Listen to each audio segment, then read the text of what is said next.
today from the Center for Operational Excellence of the Executive Vice Chancellor's Office, and it's my pleasure to welcome you to our Tools and Technique track of WIPs, Work in Progress, showcasing everyday improvements. I think everyone here is no stranger to the sheer amount of change that we have all encountered over the last 2 years. And we're very excited to show some of the things we're doing here at UCSD to improve our processes and hopefully change things for the better. So the style of this session is a lightning round. So our participants today are going to come up and they're going to have 5 minutes to give you a high-level overview. And we are hoping to host a Q&A at the end. So if you think of a question along the way, please hold on to that thought and we'll look forward to hearing it at the end. So it's my pleasure to welcome our first speaker joining us from the Enterprise Identity Management Program, here to talk about the process landscaping work that they've done and the upcoming parts of their project, Angie Lu.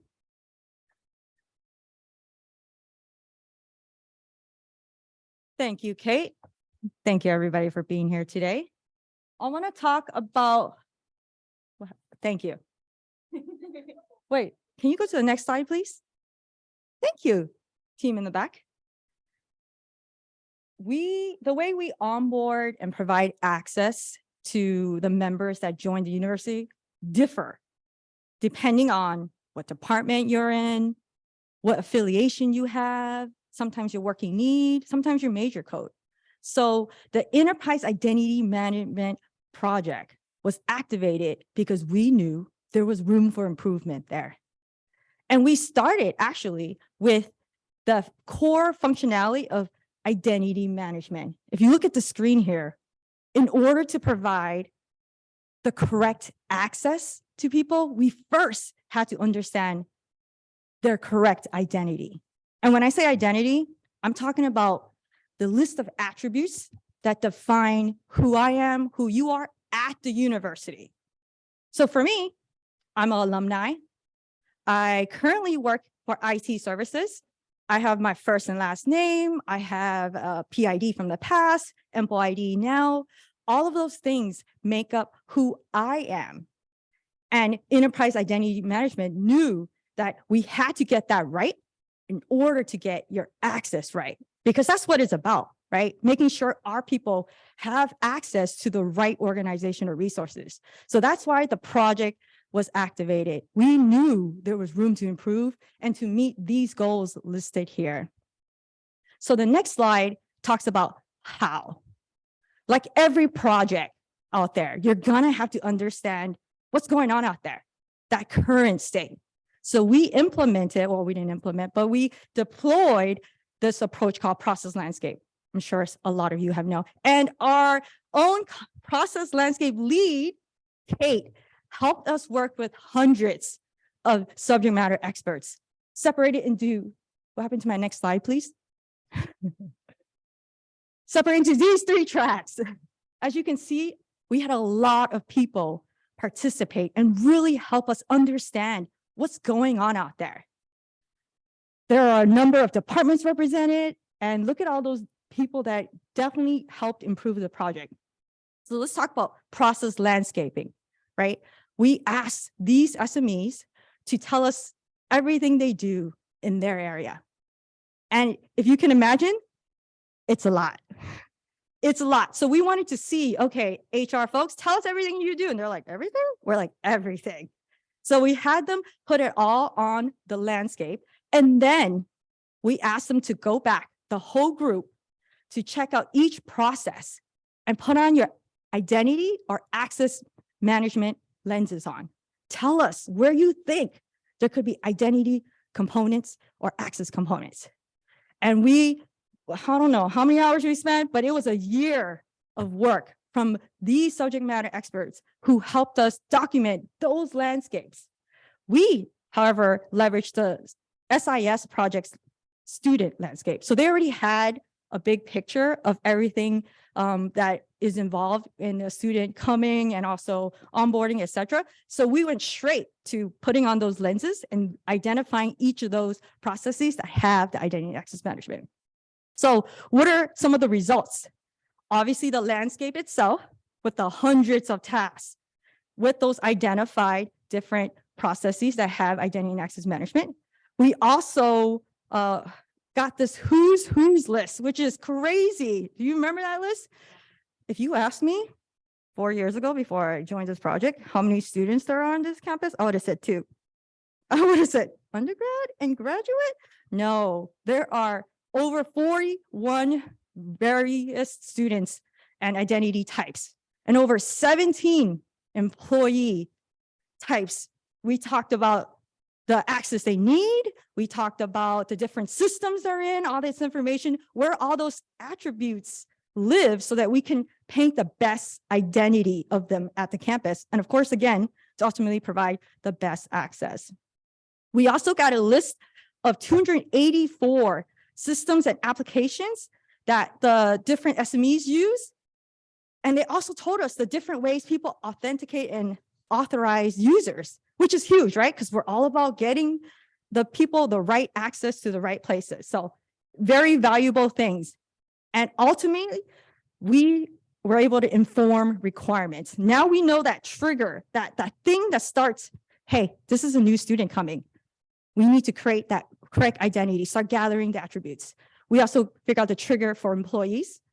And we also set up this pipeline for future non-student, non-employee populations. And I'm specifically saying students and employees first, because there are so many different types of affiliates out there. I think we call them, right? So sponsored guests, donors, etc. We know that's a bit more difficult to tackle. So we want to set the pipeline first. And that's what we've done with the students and the employees. What else did we get from this great group of people? Oh, of course, we've got future testers because now they're all engaged and they understand what we're trying to implement. We also have a group of people that can join our change team and really help us execute that change when we got out there. So process landscaping was huge for enterprise identity management. We needed to gather the current state in order to inform the future state. And that's what this group of people help us get to. If you go to the next slide, I want to show you, this was the human resources process landscape.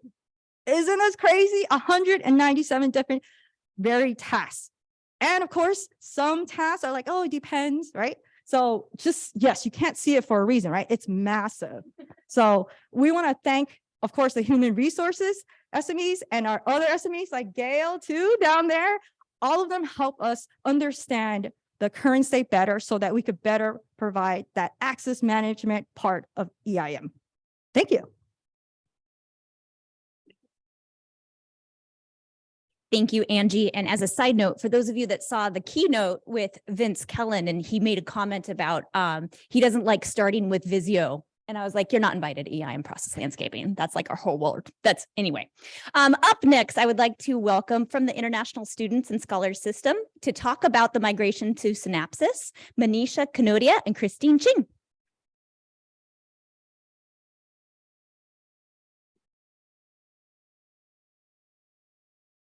Good morning. I hope everybody's having a good time here today. I work for IT services. If you're looking at the agenda, you might see Pauline's name on the agenda. She was not able to join us today in person, so I'm filling in for Pauline, who is the Assistant Director at the International Scholar Students and Programs Office. As you just heard, how many types of students we have and employees we have.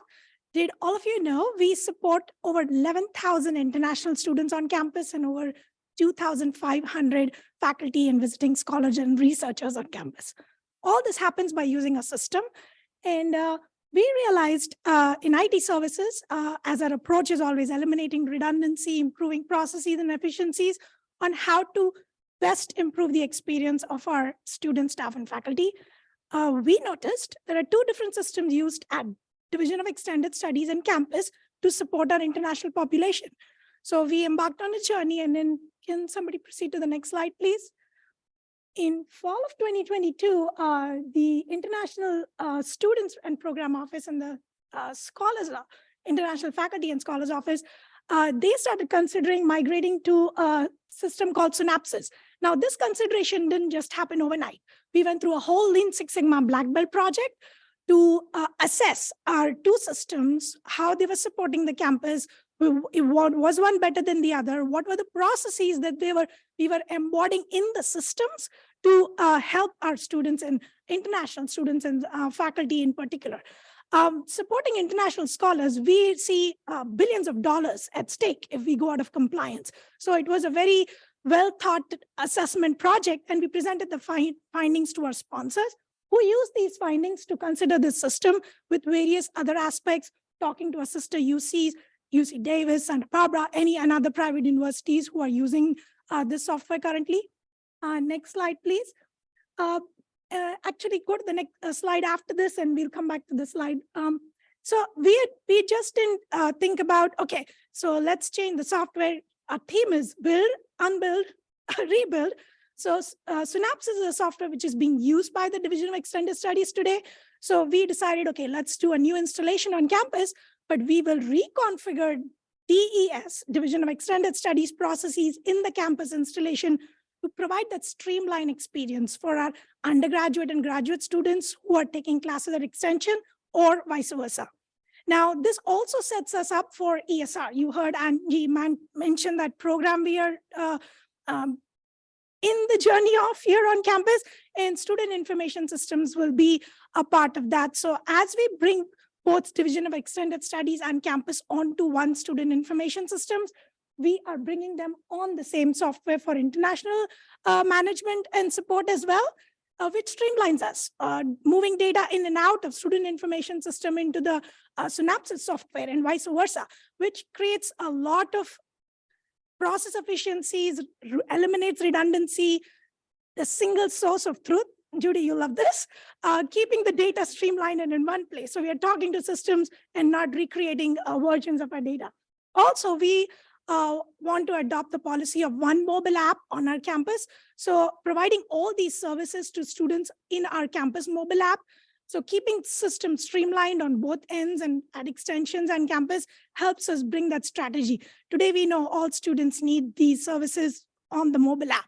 So how can we set ourselves up for success, improve our processes to attain that goal? So all our improvement and this project nonetheless is about improving our systems on campus and eliminating redundancies. I'll let my colleague Christine talk here. So go back to the previous slide on who are the sponsors for this project and what is our ambitious target timeline. Thank you. Hello, everyone. So who is actually benefiting from this? So we have the International Students and Programs Office, ISPO, with our amazing tri-chair, Dulce Dorado. She has the larger group out of the 3 units. They're currently using ISM, and they're looking to decommission that and move to Synapsis. Then we have International Faculty and Scholars Office, IFSO, headed up by our tri-chair, amazing tri-chair, Work Miller. His group is the linear of the 3. He's working with a small staff, but they are looking to incorporate some of the data integration that Synapsis can offer with their third-party systems. Then we have a Division of Extended Studies, and Manisha did mention that they are actually the pioneers for Synapsis. They're currently using that, but they're looking to expand the use of the system and use e-forms and use it to its full potential. And that's headed up by the amazing Patricia Yuza. And then you have for ITS, you have Manisha, myself, and Dana Hurwitz, who will head up the development piece. Can we go to the last slide? Next one. Oh, no, this is it. Okay, so this is our ambitious timeline. We know that it's very ambitious, but we are confident. We have a solid team in place. With the budget, or the project was approved back in October. We assembled our team, identified who the SMEs were, the stakeholders. We then held our kickoff in December with the entire team explaining what their roles and responsibilities were going to be. Then in January, we dove right into the documentation. We all know that documentation is key when you have a project. You have to know where you are in order to get to where you want to be. So with that, we are in the process of documenting all of current state flows. We've created a landscape document, which we are hoping to identify all of the OFIs, opportunities for improvements, those pain points that they're experiencing today so they can streamline those. We're also trying to create this as a workable document for our development teams where it's a lot more detailed, providing data elements, third-party systems, touch points, and then also using that for a UAT use case scenario so that we can sign off. We're hoping to complete this process of documentation by April. I know that's really aggressive, but I'm confident we can do it. We'll start our dev and environment sandbox builds configurations in April as well, hoping to wrap that up by June, completing our UAT with a sign off in August, and then a target go live for the end of September. Our team is working really hard to get this done. They're committed to excellence, and we're hoping to deliver a solution that will create a best-in-class experience for both students and staff. Thank you so much.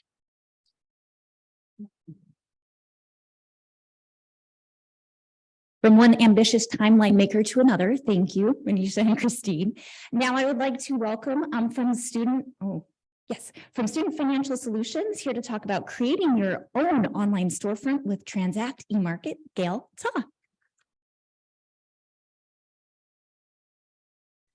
Hi, everyone. So I'm going to talk about a solution that I think a lot of departments will be able to leverage, and it's our Transact eMarket module.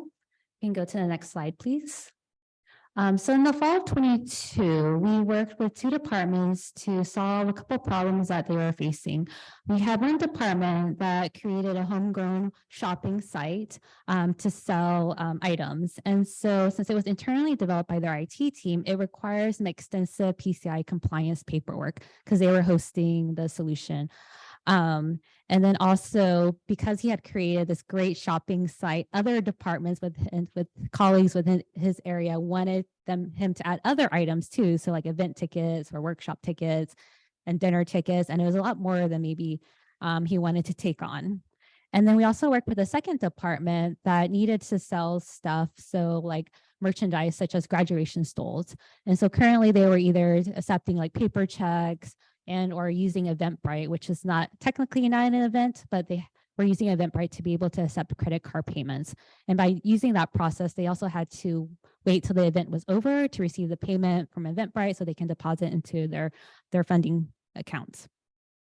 So I work with these two departments, and we offered them the Transact eMarket solution. And so what that does is it's a fully hosted solution where it takes care of the shopping, the checkout, and the payment processing. And all of that PCI risk and compliance is assumed by Transact. So the department that was managing their homegrown site, they don't have to worry about the PCI compliance paperwork that they would have to complete. Some of the features that are available, like discount codes, recurring payments. So if you have memberships or subscriptions, the customer can also use an auto pay option and also fulfillment options. So this is a great solution for departments who really just want a simple site and they just need a way to collect payments like credit card payments. As far as the improvements, I already talked about the PCI compliance piece. Also with, if you're accepting paper checks, for example, you don't need to physically walk over to the cashier's office to make a deposit, especially since most staff members are working maybe 1 day or 2 days a week. Those deposits are most likely sitting at their desk and maybe not being deposited in a timely manner. We also saw some detailed reporting. So departments that have multiple revenue allocations, like the department that we worked with, be able to run a quick report within Transact to identify where should they deposit the revenue based on the different revenue departments that they were working with. And in addition, it didn't require IT involvement. So so departments that have limited IT resources, they can create their own online storefront without having to trying to find an IT person or work with like Eventbrite, for example, to create an online storefront. So some feature enhancements I think will be really beneficial is that there is an international fund transfer payment option. So along with accepting major credit cards, we can also accept international fund transfers or bank wires. And I recently talked to a department that did have some international customers, and he would direct them to, oh, you need to go to a bank and purchase a money order, get a money order created, and trying to explain to an international customer what a money order is. That's probably not like the best experience for them to try to figure out how to make a payment. And then also another enhancement is that we can also in the future integrate with Oracle. So for departments right now, they have to submit a ServiceNow ticket to move the revenue on a monthly basis into their accounts. So with this integration, they'll be able to see daily batches of the revenue posted to their ledger without having to, submit a ticket like once a month to move the accounts. And then just for next steps, so we're launching this on April 10th. We have a booth right now, the community pavilion. So if you want to know more information about it, you can check out the website, look at a sample e-market to see if that would be something that will fit your needs.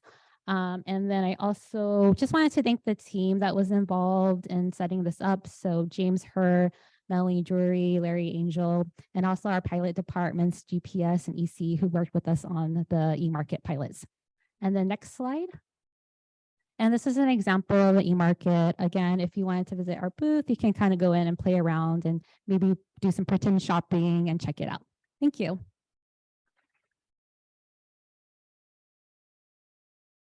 Pretend shopping. That sounds so fun. Thank you, Gail. Up next, I am proud to welcome from Academic Personnel Services here to talk about their transition to the use of Kuali Build forms, Heather Zion.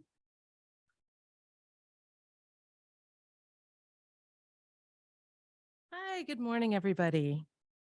So APS has been beginning to use a lot more of the Kuali Build forms for a number of reasons. Next slide, please. The past process was kind of antiquated. You might be familiar with PDF form use and things where you would get a form from a department, you would get an approval, you would save the form, all of this sort of thing. But there was no really way for us to export data from those forms that were approved.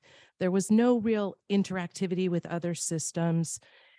Sometimes people would put all kinds of things on the forms and they wouldn't maybe fill in required fields. So it would create a lot of loss of efficiencies as we were processing these. And then also no transparency in routing. So this is where we went from, and this is where we're moving toward. Next slide, please. So as you can see, Kuali Build, these are just kind of images of how nice some of the forms look that we've been building. They're super nice. You can add links to system-wide and campus policy on it. You can have directive text on it. You can have interactivity with it.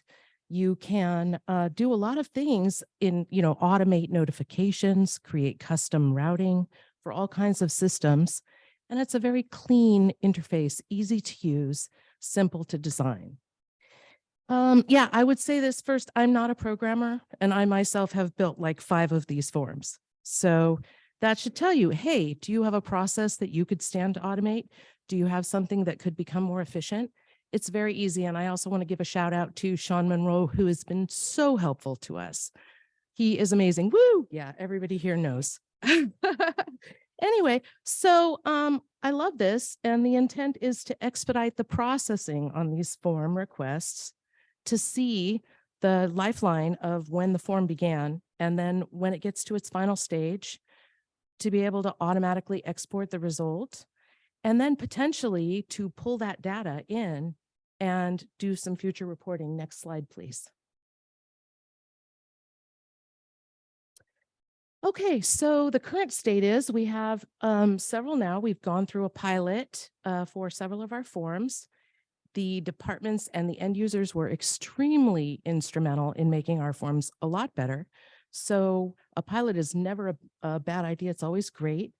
Now we are developing an interface with access databases and also potentially SQL tables for some of our stuff so that we can gain all of the wonderful data that's coming in.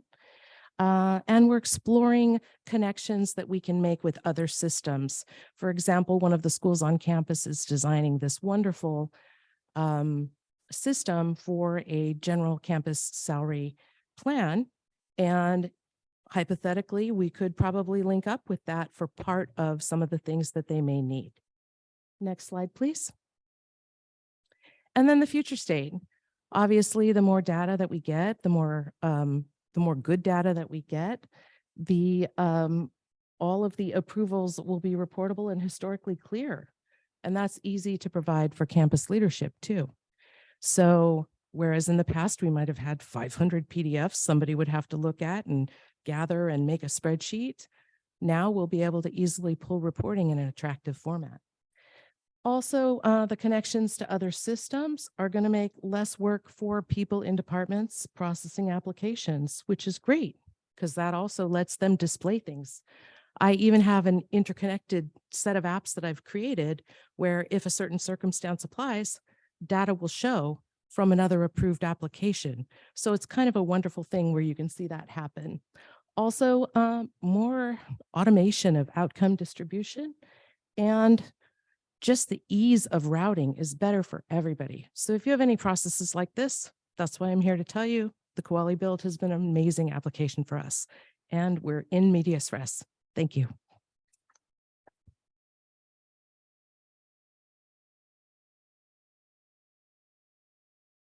Thank you, Heather. And I heard my clicker works. Oh, next slide, please. We were so close. Joining us next, I'd like to welcome from our Business Intelligence and Analytics team, Judy White, who will be talking about one of my favorite subjects, which is adding the UC Learning Center data to the Employee Activity Hub.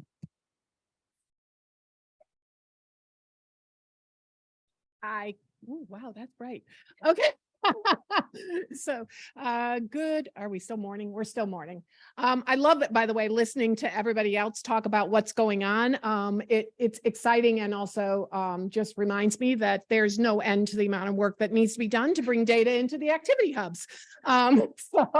So it's really great. And so we are constantly, I assume everyone in here is already by now familiar with the concept of the activity hubs, which will replace our legacy data warehousing environment. We've been adding over the years many sets of data. We're actually making some great progress at this point with financial data and employee data. And we have student data, of course, which is where we started.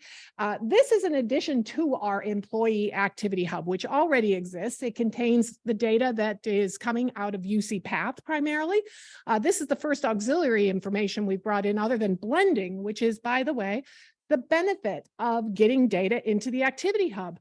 And so I made one very simple slide, and it's all about bringing this data into the activity hub. Why? So you can use it with other data without having to export it to Excel, without having to use any other tools. We have a couple BI tools that we support. That's Cognos and Tableau. Those are our two supported by my team tools, and into which we have loaded this. Actually, we don't load it in the tools. The tools read from the database, common misconception, but into which we have made this data available. This is the training data. So if you have taken your FERPA, if you have taken your cybersecurity training, any training that you have taken, this is the data we are talking about. It comprised primarily of training activities, which learning for me when I had to start on this project, training activities refers to the actual course you are taking. So when you talk about a training activity, as Karen Monroe taught me, you are talking about the course that you are taking. And then you might or might not be assigned to that course. So you maybe had a manager who said you have to take it, or there's some rules that say you have to take it. That's the training assignments. Also in there, of course, is the training attempts. This is when we actually take a course, right? And for those courses that have an expiration date, that is also there. So this is going to be a phenomenal tool for understanding who has current training. If you're involved in, by the way, even accessing the data we make available, we want to know that you are current on your training.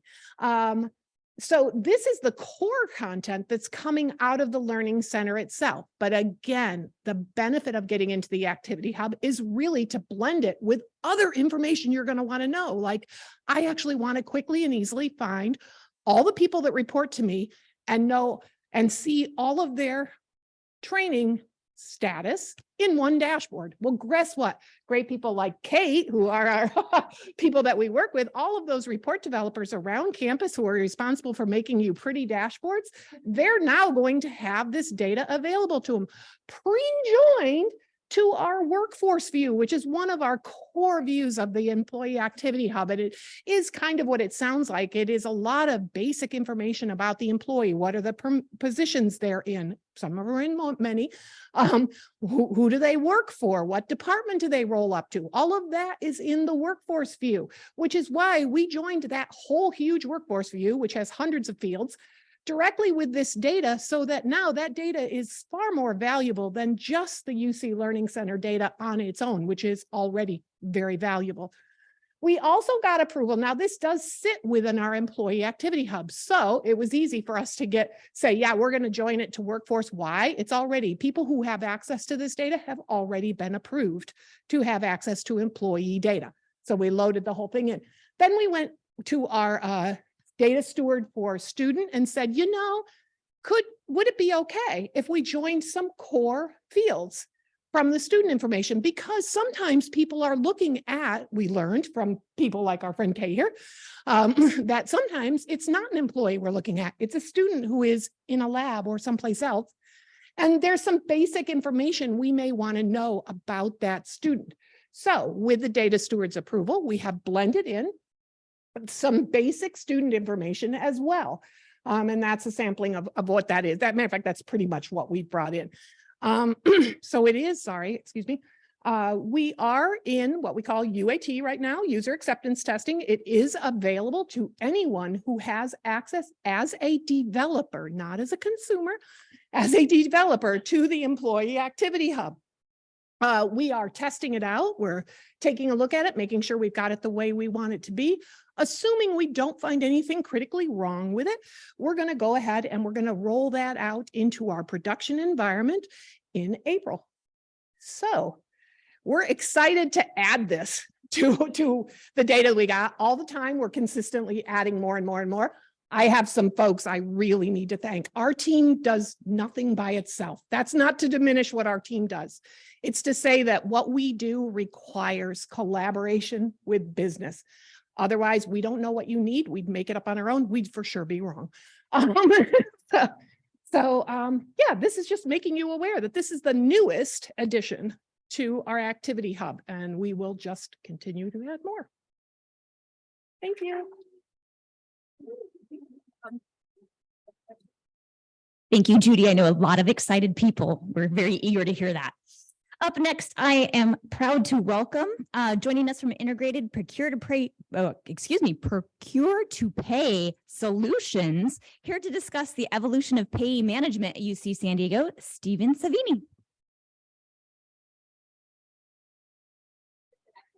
I know. It's all good. Hi, everyone. My name is Stephen Savini. I am a business systems analyst for Integrated Procure-to-Pay Solutions. And I'm here today to talk to you all about the history, past, present, and future of our payee management solutions here at UC San Diego.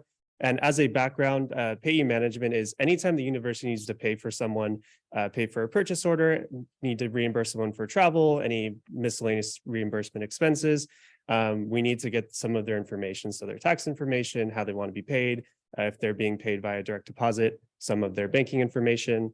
So when I'm speaking about payee management, that's what I mean. Next slide, please. Cool.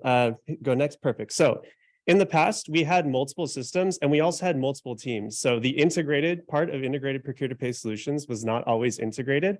There was a procurement team, and then there was a disbursements and travel team. Those were two separate groups that never talked to each other. So if you had to do business with both of those groups, you may have to talk to different people. You may have had to fill out the same information twice, which is never really a good experience for a client. And because we didn't have one single source to one single payee management solution, even depending on who you talk to within the same team, our clients would be getting a different experience, which is not always not really ideal. Also, having a paper form or having an email process is inherently risky. I don't know about you all, but I don't want my W-9 sitting on an email server somewhere, or even worse, in a filing cabinet in some remote corner of the university. We managed to move away from that system a few years ago. Next, please. And we moved to our current system, which is called Payment Compass. And what Payment Compass did was really revolutionize this process and gave us a single platform for payee management. By the time Integrated Procure-to-Pay Solutions was integrated, so that also helped out. No more W-9s over email, no more W-9s being sent to an office. And it allowed our suppliers to do a lot of great things, like checking payment status or submitting invoices, activities that are generally associated with payee management and submitting your information to UC San Diego.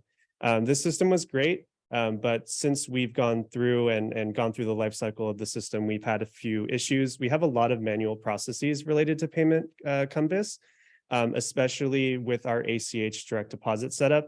banking information is extremely personal. And as the amount of scammers and people trying to do phishing attacks have kind of gone up, we've had to be a lot more careful with when we're changing and updating banking information because there's a lot of fraud out there. And because of that, that process has become extremely manual in order for us to do all the checks that we need to do.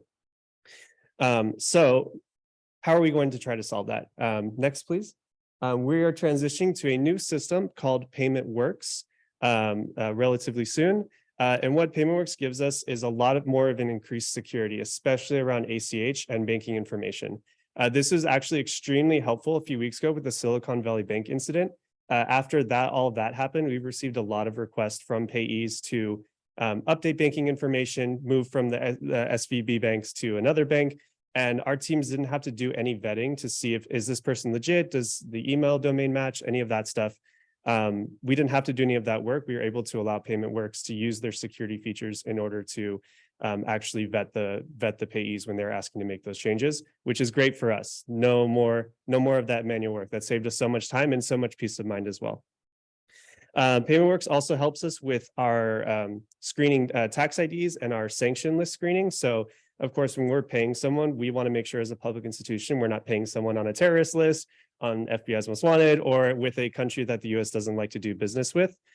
So it's kind of hard to scan 60,000 payees on a weekly basis manually, but PaymentWorks does this for us automatically. And it also provides us a lot of protections at the moment where we're sending out payments via ACH and checking constantly to see if there's any fraud. And if there is fraud, alerting us, letting us know so we're not losing any money to fraud, which I think is pretty great. In terms of process improvement, with the technology, we've actually moved a lot of our workflow steps to after the supplier has or payee has been created. So before we had all of our workflows, all of the steps in our workflow take place before the campus user or before the person who actually needs to work with the payee was able to start the payment process. But now we've actually managed to streamline that so we can do the important processes up front that we need to do, and then the less, still as important, but not as crucial to using the payee process later. We've reduced, as I talked before, we reduced manual work for our teams that are doing ACH banking setups, which I think is pretty great. And also PaymentWorks allows our campus clients to view the status of their invitations and registrations. So before, our teams would get a lot of questions about, I invited this payee 3 weeks ago and I haven't heard anything. What's going on? And before, that was all kind of hidden on the back end, and we would have to do some research and do some digging. But now all of that is built into the front end, so the user can see very easily, you know, do I need to go bother IPPS? Do I need to go bother my payee because they haven't read my emails? Which has been a really favorite feature of from our piloters and from IPPS itself. So PaymentWorks is coming this Monday, April 3rd, and throughout 2023 and throughout 2024, as we were talking about, process improvement is a continuous experience. So we're going to keep working through our payee management tools, our payee management applications throughout 2023 and continuing on. So thank you very much.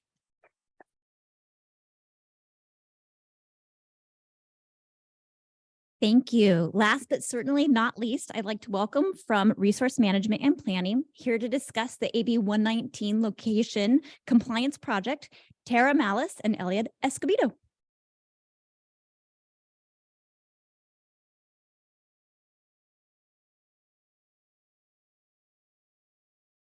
Hello, everybody. Good morning. Last bit of morning here.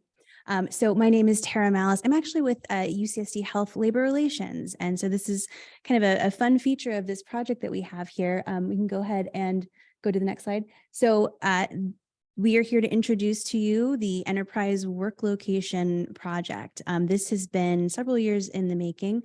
We found that there were kind of two efforts ongoing between campus and health regarding one big issue, and that was space and where people are located and what kind of space do we have.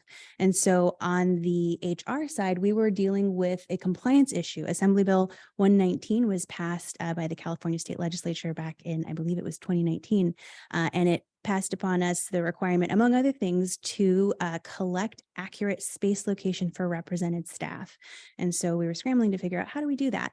At the same time, our colleagues in resource management and planning were also trying to figure out how to maximize and optimize the use of the space that we have, because as we all know, as evidenced by all the construction around here, space is at a premium at UC San Diego. And so this presented a fantastic opportunity to merge our efforts into the Enterprise Work Location Project. And so we have been working together for the past several years now to come up with a tool to consolidate these efforts, to minimize the duplication of efforts in data entry, and also help standardize some vocabulary and terms in location information.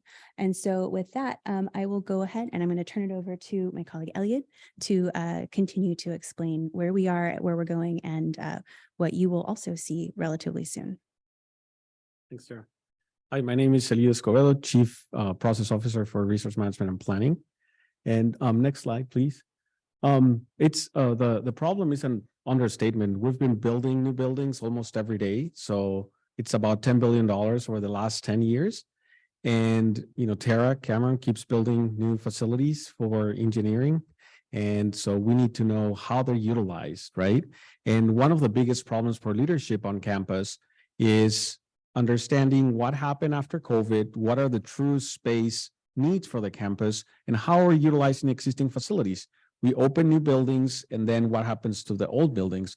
We know that we've had a steady growth of student population and of staff and faculty. So we just want to make sure that the impacts of COVID in flexible work arrangements are met with thoughtful analysis. And we just didn't have the tools to do just that. So two workflows, and just thinking about the volume of this work, there's 43,000 employees. Even if each employee takes, or it takes somebody 1 minute to enter an employee into a system, that's 5 months worth somebody's work. And that doesn't account for changes, new employees, offboarding. So it's a daunting task. So we'll need an army of people to enter changes in staff, in student employees that we are not even collecting, because student employees change their location almost on quarterly basis. So it would be an ever-ending process if we assign a group of people to track that piece of information. Next slide. We know that the breakout of how the campus is commuting now has changed. Almost half of the campus population has a flexible work arrangement, and we really don't know what's the true impact to the space needs, space utilization across academic research and administrative space. So this was our first attempt to start collecting the data as part of the space management process. Next slide. This was the initial organization of the information in the ServiceNow form that was developed to meet the HR compliance requirement. And we know that even those buckets are not granular enough for us to define who's using what at what time. So next slide. The new process accounts for more granular information. We're leveraging tools such as Trariga, where people can find themselves in a floor plan. So we're going to get better quality data instead of getting a long list of over 8,000 spaces across campus. Many people didn't even know what their suite was called or the cubicle. So it was even more complex than just finding somebody's location and enter it into a form. Next slide. And so this is the new form. There's some custom work powered by an enterprise application that we have. So it's not just buying everything commercially off the shelf or COD solutions. This is a hybrid between a tool that we have and a customization that meets our need. And so as you can see, there's 4 tabs. One of us for the employee. It should take under a minute. We've done extensive usability testing with faculty, staff, and student employees to ensure that this is as easy and as clear, so we get little to no errors on the assignment to all 43,000 employees on campus. We have another one for supervisors, another one for HR contacts, and another one for space managers. So we're not going to need somebody entering 43,000 people but now it's at the employee level with some validation embedded within the workflow. Next slide. And again, we shifted the role of a space manager that really was an entry level position that spent a lot of time just updating just to finish and realize that it's dated already. So we have new roles embedded in the process to meet, again, compliance and to really have space management, meaningful reporting, so leadership can really understand how dense is any given space, how the space allocation, and how are we utilizing space with this massive shift to flexible work arrangements. Next slide. And again, this is just part of a broader effort to understand how space gets assigned, gets utilized. And really what we're talking about is that second process, utilize space, where we have certain inputs at the top, and then the outputs of that initial process are compliance, financial, and space management analysis. So then we can move into how we maintain space and inform for capital investment in the future. So the chancellor and leadership can really approve projects that are truly needed based on meaningful analysis. So that's our presentation today.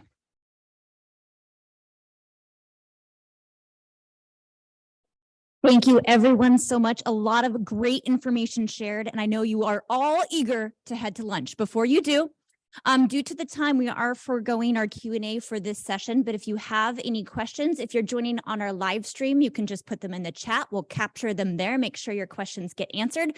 For those of you here in the live audience, if you want to email your questions to coe@ucsd.edu,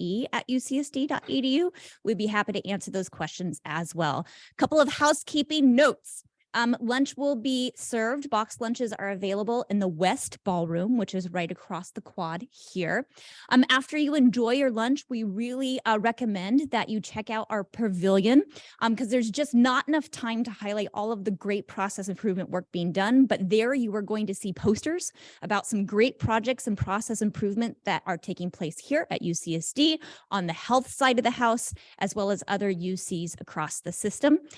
And in your bag of goodies, you got a sponsor passport. And if you take that sponsor passport and visit our sponsors in the pavilion, get it stamped, you will be entered for some really cool prizes that you don't want to miss out on. So thank you all for joining us. Enjoy your lunch. Have a great rest of your day at Process Palooza. Thanks, everyone.